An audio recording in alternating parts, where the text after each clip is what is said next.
I like to consider myself a pretty good prankster, whether it's hiding and scaring my kids or playing a joke on a friend. I've always enjoyed the thrill of surprising someone. But there's one downfall to a prank. The payback is usually worse than the original. In the sport of wrestling, we talk a lot about paybacks. Maybe your coach has said something like this: "We'll get them the next time," or "Now it's payback time." It is a natural desire built into each of us to seek vengeance on someone that maybe has wronged us or received something that we thought we deserved. We live in a world where paybacks are accepted and, unfortunately, many times even applauded. If someone takes something from us or wrongs us, we actually feel like we have the right to reciprocate. I even find myself in some of my most meaningful relationships justifying a retaliation. One of the things I love about the sport of wrestling is how a match starts and ends. Before the match, we always begin with a simple gesture. It's a handshake. And what the handshake does is it really symbolizes or shows to both opponents and everyone in the arena that we honor one another.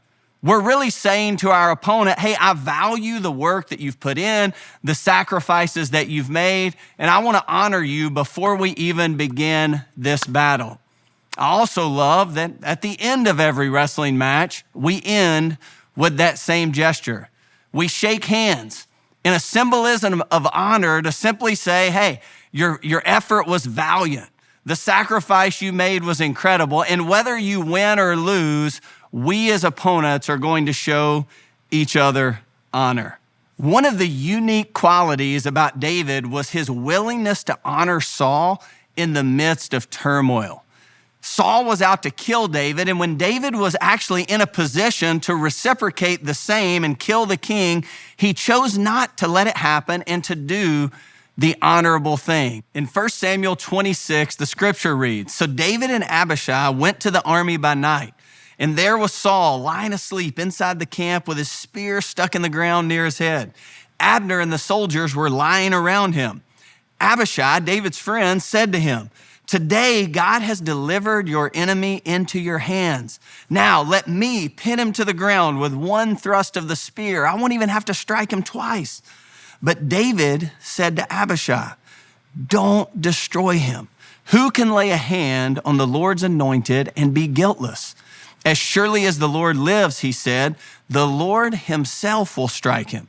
Or his time will come and he will die, or he will go into battle and perish. But the Lord forbid that I should lay a hand on the Lord's anointed.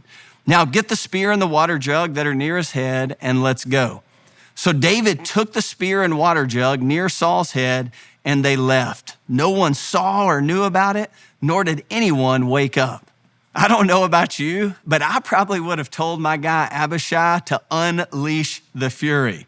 Yet David chose honor over retaliation.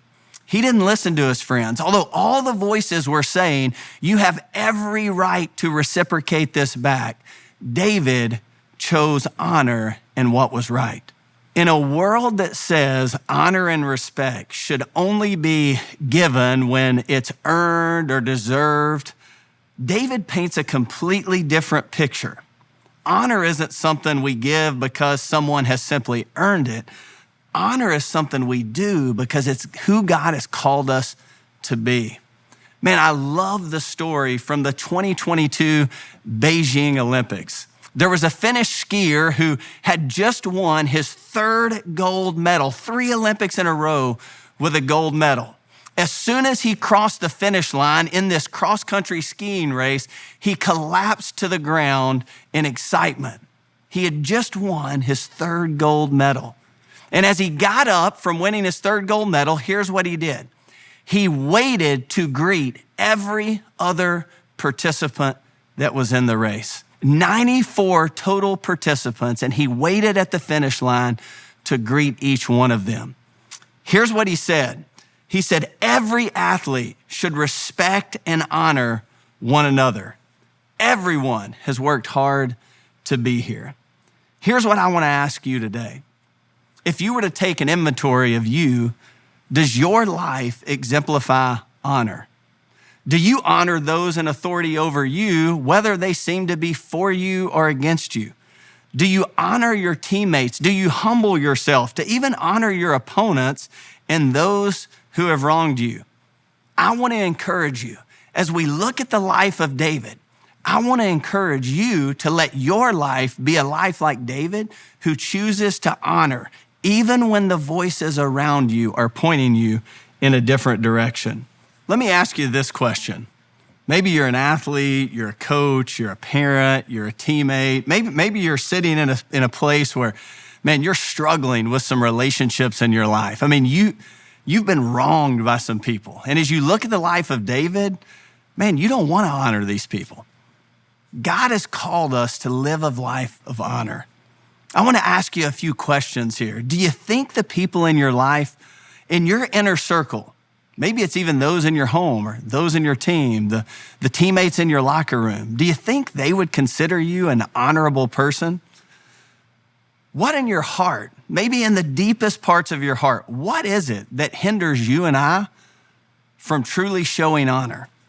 Is there someone in your life that you need to show honor to, yet the pain of the past is preventing you from doing so? Man, I hope as we walk through this study of the life of David, you're challenged. And then not only are you challenged, but you're willing to get honest and self-reflect about the difficulties that come with showing honor to someone that's caused us pain. I believe this: when we choose obedience and we choose to honor those people in our lives that maybe don't even deserve it, we begin to experience all the goodness that God has for us.